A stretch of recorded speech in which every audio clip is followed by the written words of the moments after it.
Fresh Morning. Fresh Morning. Vous êtes sur les 104.5 Urban FM, la station urbaine. Gina, on parle de... Oui, on parle des faits qui se sont déroulés donc le vendredi 24 janvier à Libreville, où je vais prendre un passage du site Média 241, dit que ce vendredi, donc je cite, le vendredi 24 janvier 2020 marquera ce jour de l'histoire du Gabon où la lâcheté et les plus bas instincts auront pris le pas sur ces valeurs que nous chérissons, mais qui pour bon nombre n'ont jamais été au final qu'un slogan marketing. Alors on parle de quoi ? On parle bien sûr du soulèvement qui s'est passé ce vendredi, qui a conduit à une surexcitation de plusieurs personnes qui étaient dans les rues, qui ont ensuite agressé un monsieur qui s'appelait Gervais Patrick Obam Eyege, qui a été lynché par des dizaines puis des centaines de personnes jusqu'à ce que mort s'en suive. Alors, ce qui s'est passé, c'est que pour une fois, on a la version, je vais dire, de la victime entre griffes, parce que malheureusement, père son âme, monsieur Gervais Patrick Obam Eyege est mort. Mais avant de mourir, il a pu discuter avec plusieurs membres de sa famille longtemps dans la nuit, à la veille de sa mort, donc, sur son lit d'hôpital, et raconter les faits tels qu'il les avait vécus. Donc, il travaillait à la DGCC. On va vous parler de lui aujourd'hui avant d'arriver à la rubrique, parce que c'est important que vous preniez en compte le fait que c'était un homme, que c'était un père de famille, qu'il avait une vie, qu'il avait un travail, et que c'était en fait quelqu'un qui, comme toutes les personnes qui étaient dans la rue, était inquiet pour ses enfants. Donc il travaillait à la DGCC, et ce vendredi, après avoir déjeuné avec ses collègues, il a décidé, après bien sûr toutes les rumeurs qu'il y avait sur les réseaux sociaux, d'aller chercher ses enfants, et notamment sa nièce, donc la fille du monsieur qui parle dans la vidéo, que vous avez certainement dû voir sur Facebook, que je vous invite à aller regarder. Il allait chercher les enfants à l'école parce qu'il les déposait tous les matins. Une de ses collègues lui a demandé de la laisser vers le quartier Lasny, quand tu vas vers Tarobar, tu vois. Et à cet endroit, après avoir déposé sa collègue, il s'est rendu compte qu'il y avait plusieurs élèves de Mabiniat qui étaient sur la route et qui avaient barré la route. Donc, il ne pouvait pas passer. Du coup, il a fait le tour pour passer par Rio, par les quartiers, en fait, histoire de rejoindre Estefo et prendre ses enfants. Il est arrivé à un endroit, donc, vers Bellevue, où il y avait des personnes qui avaient des gilets jaunes fluo. C'est très important de présenter la situation telle qu'elle a été présentée par ses parents qui ont discuté avec lui, à qui il a raconté ces dernières heures. Donc, il est arrivé à un endroit où il y avait des personnes en gilet qui lui ont demandé de s'arrêter pour qu'il puisse fouiller son véhicule. Il est descendu de la voiture et il y avait une dizaine de personnes donc en gilet. Il n'a pas opposé une quelconque résistance. Et en étant là, donc, hors de sa voiture, c'est à ce moment que les coups ont commencé sans raison aucune. Il n'y avait pas de... Parce qu'il y a quelqu'un, apparemment sur Facebook, qui disait qu'elle l'avait vu, c'était une dame en train de kidnapper un enfant et ainsi de suite et plein de choses. Un enfant qui est en 4e, donc quelqu'un qui est seul dans sa voiture, qui est en même temps en train de conduire, comment il fait pour tirer un enfant et le mettre dans sa voiture? C'est assez confus, c'est pas croyable. Et donc, ça a commencé par des coups d'une dizaine de personnes, puis une centaine de personnes. Et il est important que vous sachiez que monsieur Gervais Patrick Obam Eyege a eu presque l'ensemble de ses membres brisés. Il a été poignardé à plusieurs reprises, à plusieurs endroits de son corps par des personnes, par des armes blanches, par des personnes qui étaient là. Ça venait véritablement de tous les côtés. À ce moment précis, donc, après, bien sûr, avoir brûlé sa voiture et l'avoir tabassé, ces agresseurs, parce que c'est ce qu'ils sont partis et l'ont abandonné là. Il est resté étalé là à peu près 1 heure avant qu'un policier, donc, qui a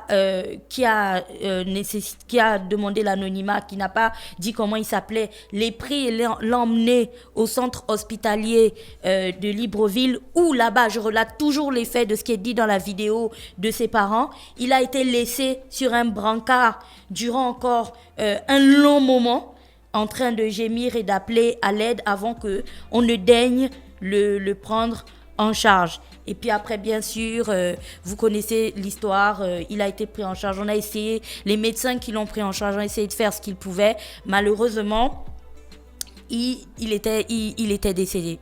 Donc à ce moment précis, donc la famille a fait cette vidéo et j'aimerais que vous écoutiez juste la fin de la vidéo, une question que l'un des parents pose avant que l'on ne revienne à la rubrique de ce matin.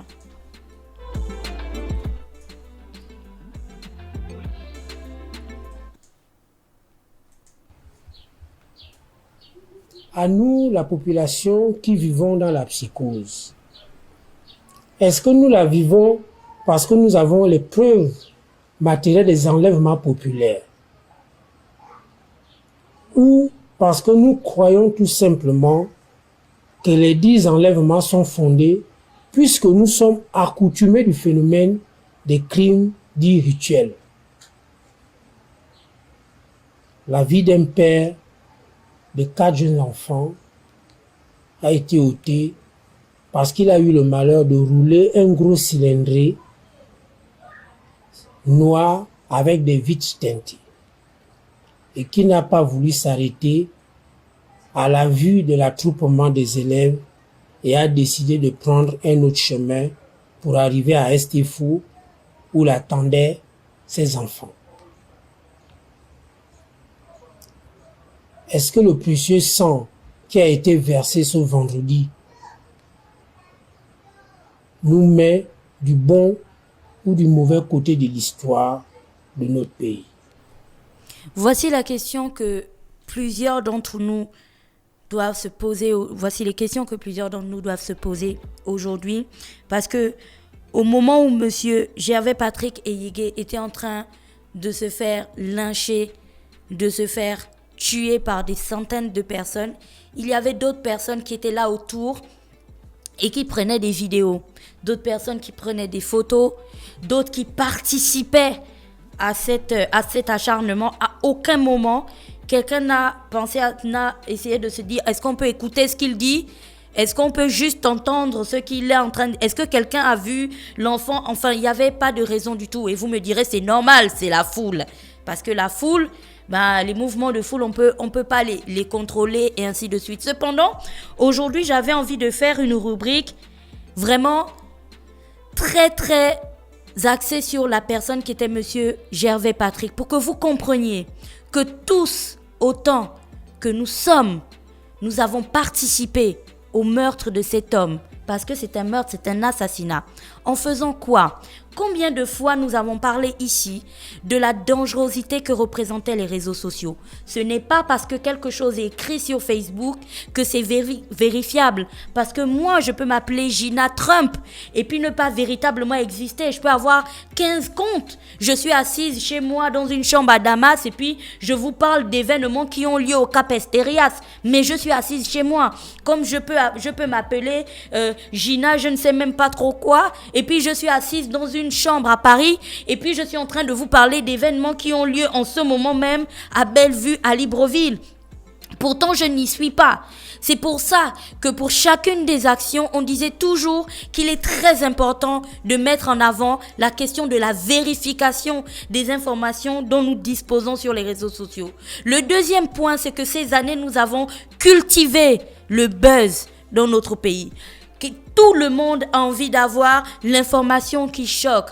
Tout le monde a envie d'avoir la photo qui tue. Tout le monde a envie d'avoir le post qui est partagé à plusieurs reprises. On aurait dit que pour chaque j'aime qui est mis, pour chaque partage qui est fait, il y a un billet de 10 000 qui est reversé dans le compte. Non, ça ne rapporte rien du tout. C'est du virtuel. Résultat des courses. Combien de fois nous avons parlé ici des accidents de circulation qu'il y avait eu, de meurtres et de corps qui étaient découverts et qui se retrouvaient sur les réseaux sociaux parce que on était parti dans le sensationnel. On est dans une sorte de voyeurisme pervers, criminel et sadique et noir parce que c'est du voyeurisme.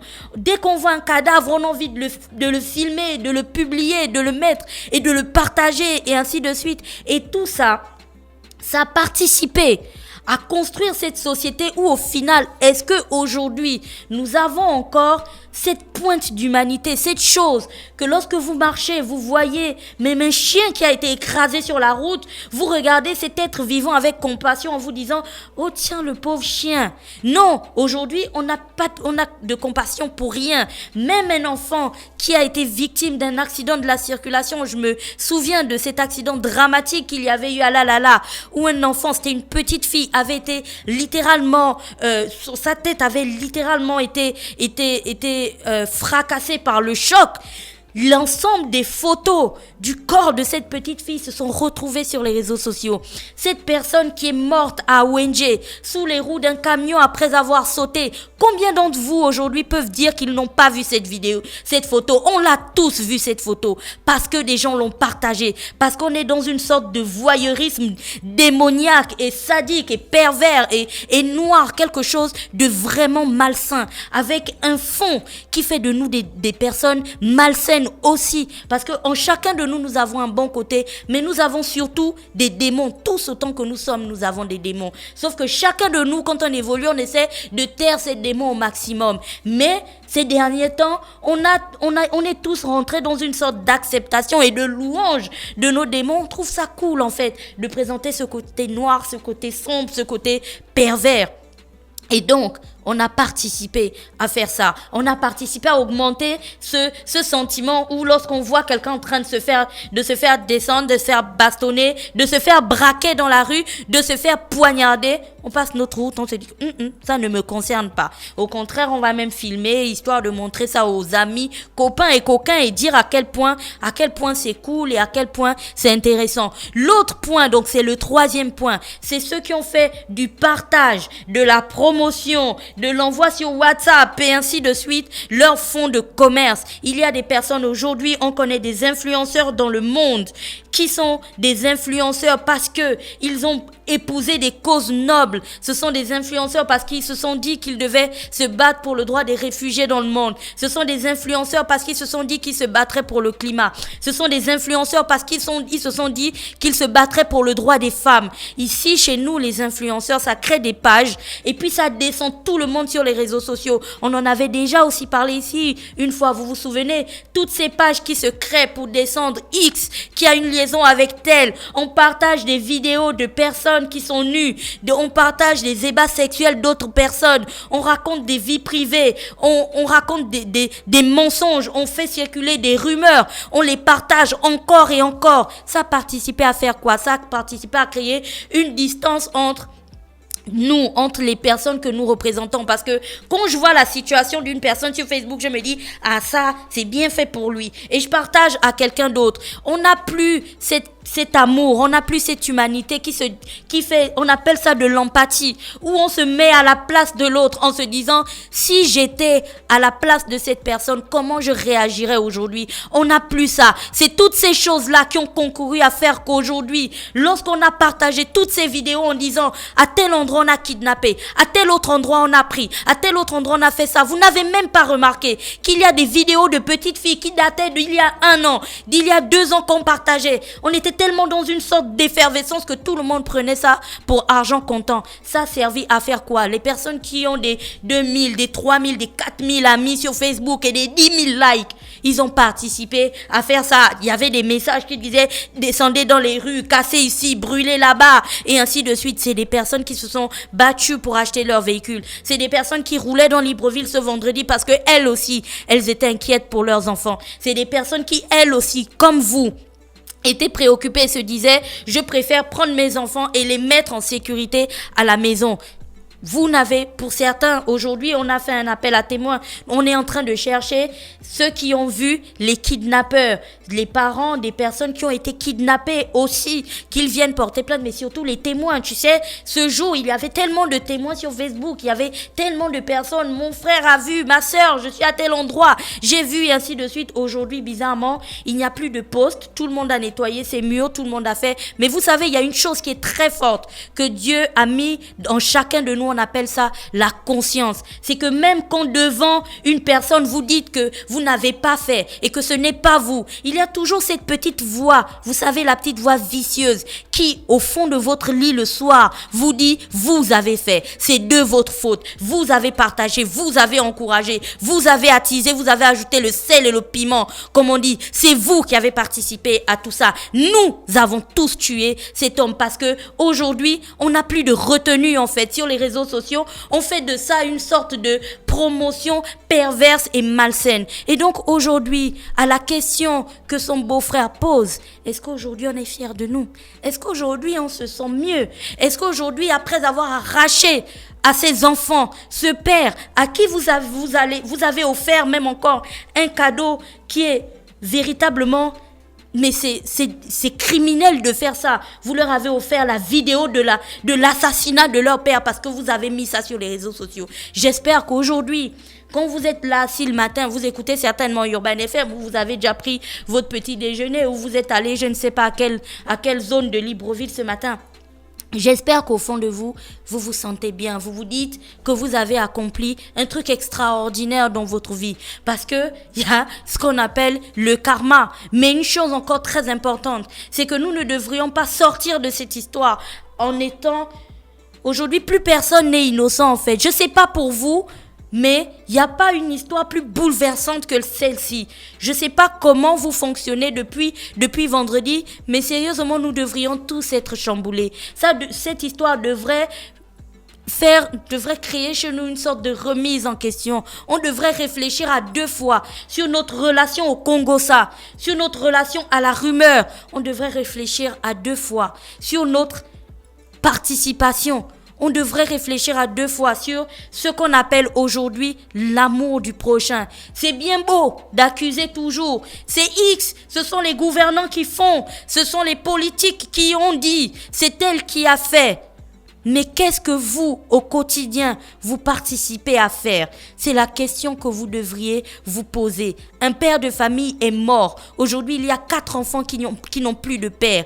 Tout ceci a commencé comme un jeu parce que des gens partageaient des choses sur les réseaux sociaux. Ils allaient chercher. J'ai même vu une vidéo qui datait de 2011 où on avait arrêté des personnes et on disait « Ça y est, on a commencé à arrêter les kidnappeurs ». Mais quand tu cliquais sur le lien et tu allais sur YouTube, c'était une vidéo de 2011. Mais il n'en faut pas plus. Il faut juste un peu de sang-froid et de jugeote pour se poser et réfléchir si l'info que l'on vient de recevoir est vérifiée ou pas. Sauf que, comme nous sommes tous dans la culture du buzz, chacun veut en faire plus, veut en faire trop vite et aller trop loin. Résultat des courses, nous sommes arrivés à un niveau où chaque Gabonais, au moment où on est en train de parler, a au moins perdu un petit peu de son humanité. Et je ne parle pas des gens qui étaient juste dans la rue. Nous sommes tous coupables. Même ceux qui étaient assis chez eux, qui ont partagé, qui ont liké, qui ont commenté, qui ont dit c'est vrai, on devrait tous les tuer, on devrait casser, on devrait brûler, ainsi de suite.